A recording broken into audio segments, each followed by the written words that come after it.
नमस्कार, मी देवदत्त टेंगशे आहे. मी Paranjpe स्कीमच्या forest rails टाउनशिपचा resident आहे. आम्ही सगळे जे रहिवासी आहोत ते फॉरेस्ट रेल्स मध्ये राहतो.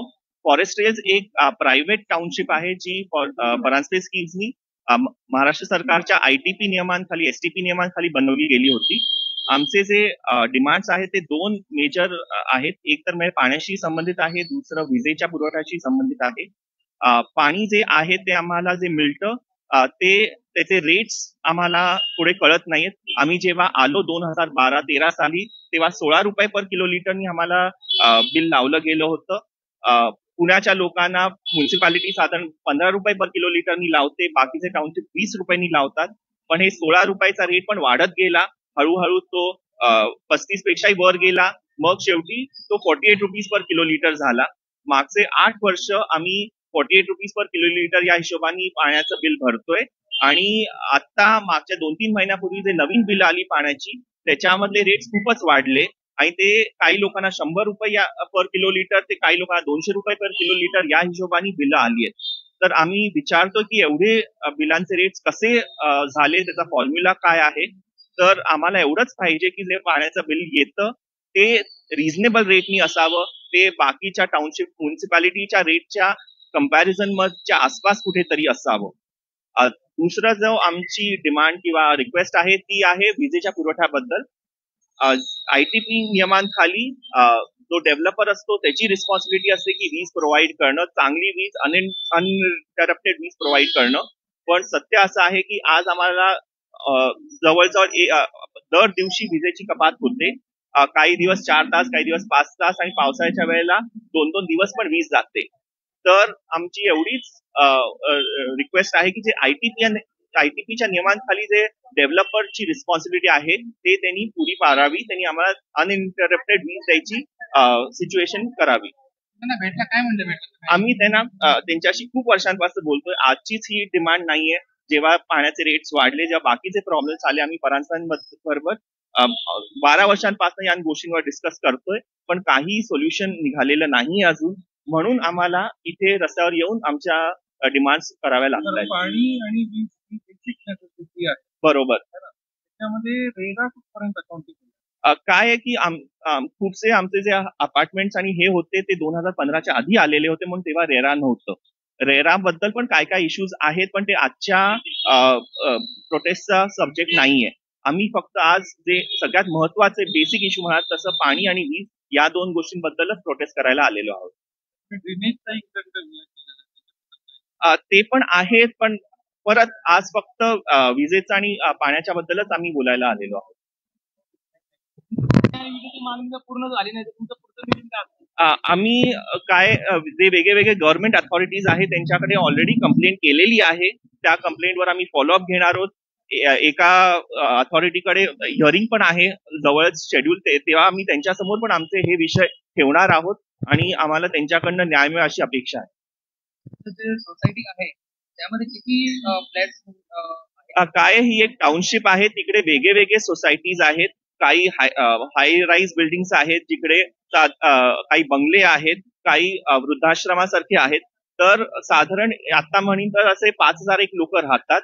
एवढी लोकांची आहे आणि नवीन पण बनतायत जिकडे आणखीन फ्लॅट्स वगैरे कन्स्ट्रक्शन आहे. डेव्हलपरचं तुमच्याबद्दल काय म्हणणं आहे ते तुम्ही त्यांना विचारू शकता. ज्येष्ठ नागरिक पण मोठ्या संख्येने उपस्थित आहेत. हो, ज्येष्ठ नागरिकांना यामुळे काय त्रास काय की फॉरेस्ट रेल्स मध्ये अथश्री नावाची ज्येष्ठ नागरिकांची सोसायटी आहे, जे ज्येष्ठ नागरिकांसाठी बनलेली आहे. आणि समजा पाणी नसेल, वीज नसेल तर त्यांना सगळ्यात जास्ती त्रास होतो. जे यंग लोक आहेत ते काय काय धावपळ करू शकतात, कुठेतरी दुसरीकडे जाऊ शकतात, पण जे वृद्ध आहेत त्यांना हलणं फिरणं कठीण. आम्ही पुणे महानगरपालिकेच्या बाहेर राहतो, त्याच्या हद्दीच्या बाहेर आहोत, म्हणून ते आमची अथॉरिटी नाहीये. PMRDA च्या खाली आम्ही येतो, म्हणून तिथे आम्ही कंप्लेंट्स केलेल्या आहेत. त्याची पण हिअरिंग येणारच आहे, तेव्हा आम्ही त्यांच्या समोर आमचे हे विषय ठेवू. फॉरेस्ट रेल ही अतिशय सुंदर अशी आम्ही डेव्हलप केलेली टाउनशिप आहे. जवळजवळ 4000 पेक्षा जास्त लोक तिथे वास्तव्याला आहेत. त्यातल्या काही मोजक्याच लोकांनी हे आंदोलन केलेलं आहे. आणि हे आंदोलन केलेलं याचं कारण असं आहे की ह्याच्यापैकी बहुतेक जण किंवा खूप जास्त लोक हे डिफॉल्टर आहेत. त्यांनी टाउनशिप मेंटेनन्स भरलेलं नाही आहे.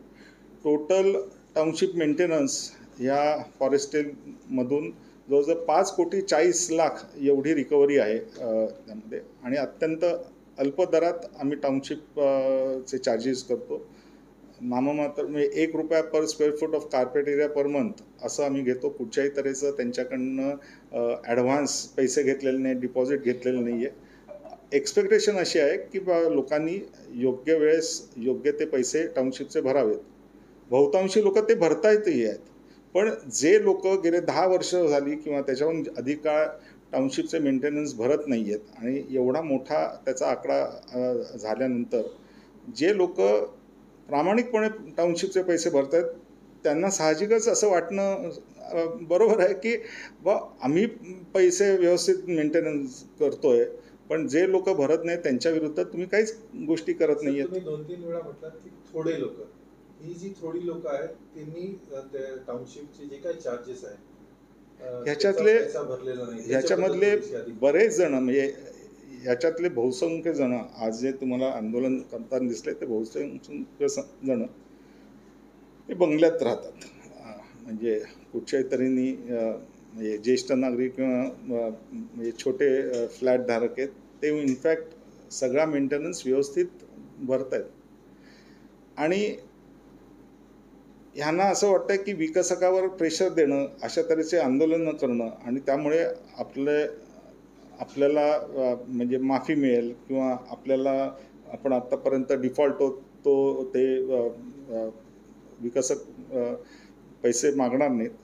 पण आता इतर लोकांच्या सांगण्यावरनं आम्ही कोर्टात गेलेलो आहोत, आणि हे न्यायप्रविष्ट आहे. आमची बाजू रास्त आहे.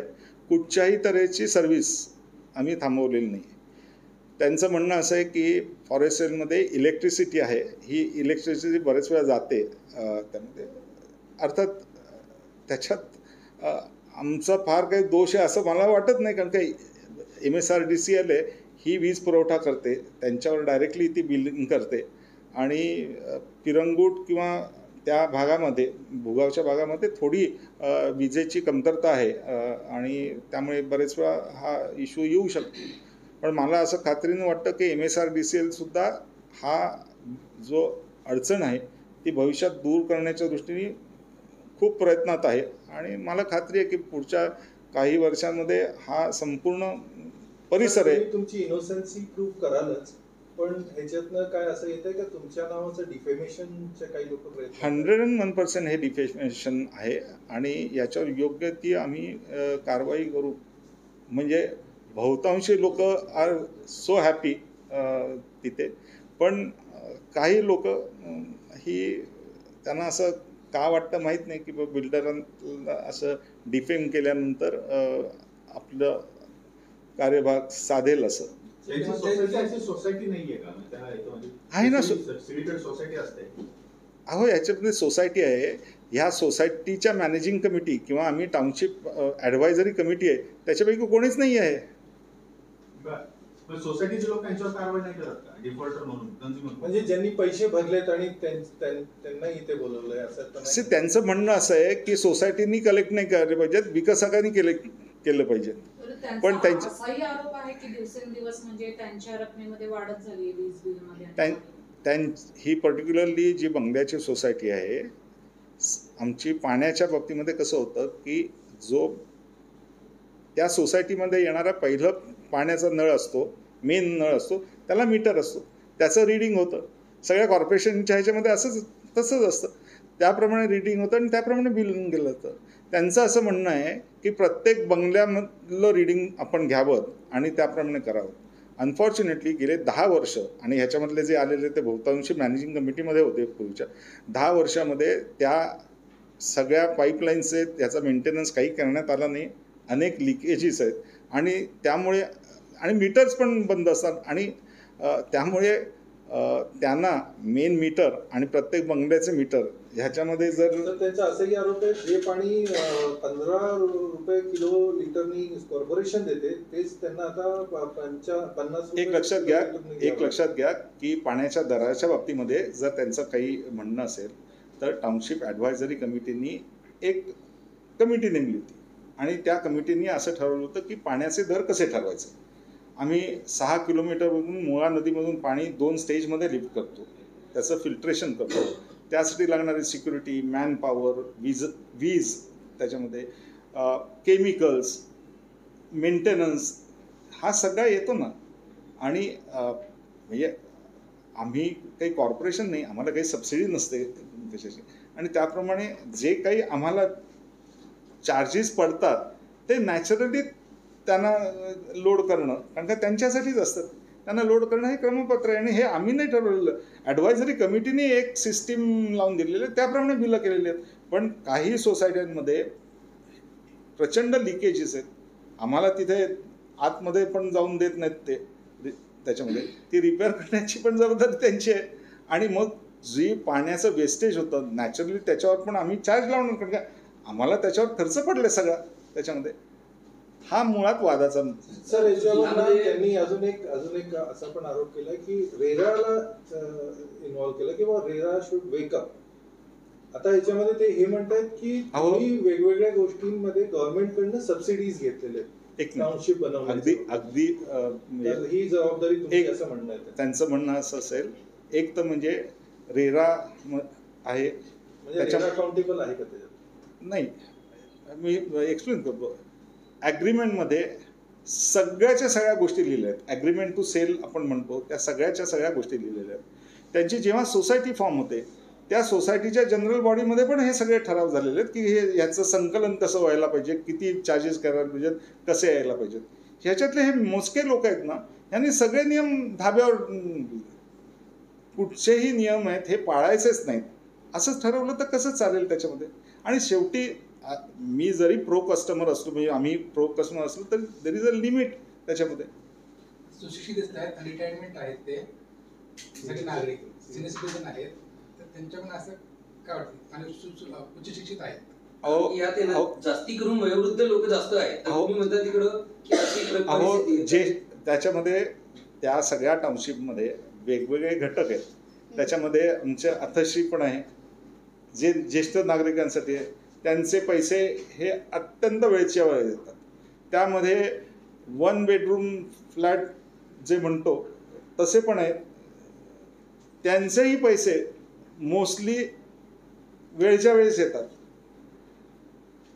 ह्या बंगल्यातले काही जण जे आज ॲजिटेशनमध्ये प्रामुख्याने दिसले, ते वयाने जरी ज्येष्ठ असले तर ते बंगल्यात राहतात त्याच्यामध्ये, आणि कुठच्याही तऱ्हेने त्यांना हे पैसे न भरता येण्यासारखे नाही आहेत. पण काही ना काही कारणांनी हे पैसे भरायचे नाहीत असं त्यांनी ठरवलेलं आहे. किती रक्कम आहे? 5,40,00,00,000 एवढी रक्कम ह्या विविध लोकांकडनं आम्हाला येणं आहे. एक फायनल बंगल्यांकडनं, आता म्हणजे टोटल 5,40,40,00,000 ही अख्ख्या टाउनशिपमधून येणं, बंगल्यांमधून जवळजवळ 3,73,00,000 म्हणजे 75% ही बंगल्यांच्याकडनंच येणं आहे त्याच्यामध्ये. सर एक फायनल टेक मध्ये जर तुम्हाला म्हणायचं असेल, तुमचा इनोसेन्स प्रूव्ह करायचं असेल, तर तुम्ही काय बोला? म्हणजे इनोसन्स प्रूव्ह करण्याच्या दृष्टीने सगळ्या गोष्टी ह्या आमच्या डेमोक्रेटिक आहेत, सगळ्या क्लिअर आहेत. For example township maintenance charges आम्ही घेतो ते वेगळ्या एका अकाउंटमध्ये केले जातात. ते अकाउंट आहे, ह्याचा ॲक्सेस ह्या वेगवेगळ्या लोकांच्याकडे आहे. दरवर्षी त्याचं चार्टर्ड अकाउंटंटकडनं त्याचं ऑडिट केलं जातं. ह्याच्यातला एकही रुपया हा प्रोजेक्टसाठी किंवा कंपनी त्यांच्या स्वतःसाठी वापरत नाही, हे आम्ही वेळोवेळी त्यांना प्रूव्ह करून दाखवतो. आणि खुला किताब आहे आमचा, काही त्याच्यामध्ये लपवाछपवी नाही आहे. कोणी यावं, कोणी बघावं, पण जर कोणी बघितलंच नाही आणि नुसते आरोप केले तर नाही चालणार आपल्याला. कुठची असुविधा झाली नाही. पहिल्यांदा बंगल्यांमध्ये 24 तास पाणी येत होतं, मधल्या काळामध्ये पॉवर कट केली गेली आणि त्यासाठी म्हणून त्यांना 24 तासाच्या ऐवजी 2 तास पाणी काही दिवस मिळालं. पाणी मिळालं नाही असं झालंच नाही, कोणाचंच झालं नाही. पण एक मुख्य कारण असं आहे की त्यांच्या विरुद्ध आम्ही न्यायालयात गेलो आहे, ह्याचा राग मनात घेऊन हे असं आंदोलन करतायत त्याच्यात. मग आता ती सुविधा जी कट केली होती ती पुन्हा चालू पूर्ववत केली कट नव्हतीच की नाही, ओके 2 तास फक्त 2 तास पाणी. केली होती, ती पूर्ववत आज केली. आज कॉर्पोरेशन आपल्या सगळ्यांना फक्त 2च तास पाणी देतं ना. बरोबर. आम्ही 24 तास पाणी देतो. 2 दिवस 2 तास पाणी फक्त मिळालं. पाणी कट कधी झालंच नाही.